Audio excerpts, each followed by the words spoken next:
4টে বৈঠক হলো, মিনিমাম 2টো বৈঠকে প্রেজেন্ট হতে হবে সবটাই ক্ষেত্রে, বিশ্বঙ্কুশের পছন্দ উভয় ক্ষেত্রে।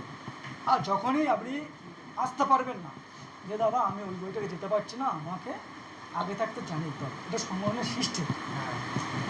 হয়তো বইটাকে আসবেন বলে দিনকে বলছে দাদা যাবো না, আমরা যে অ্যারেঞ্জমেন্টটা করেছি তাহলে আমাদের মধ্যে বার্তা অন্যরকমভাবে চলে যাবে।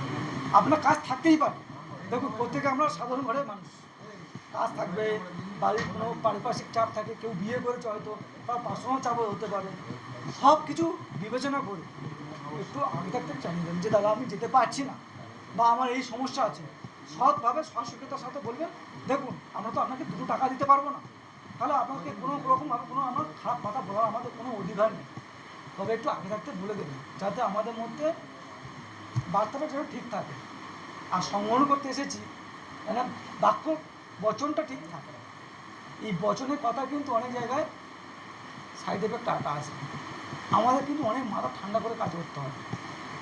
আমি বচনকালে দায়িত্ব পেয়েছি আমি যেটা বলবো সেটা করতে হবে, এটা না, সবাইকে নিয়ে চলতে হবে। হিন্দু সমাজকে দেখুন হাতে 5টা আঙুল সমান না, কেউ ব্যাকাটানা চলবে, কেউ সোজাভাবে চলবে, সবাইকে নিয়ে একটা সূত্রের মধ্যে তাদেরকে সবাইকে নিয়ে এসে তাদেরকে আটকে রেখে সমাজকে পরিচালনা করতে হবে, এটাই উদ্দেশ্য।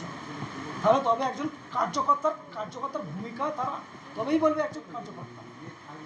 মাথা রাগ না, ঠান্ডাভাবে চলতে হবে, রাগ আসবে, অনেক কিছু আসবে, তা সত্ত্বেও ঠান্ডা করে চলতে হবে, ঠিক আছে? কাজ করতে হবে।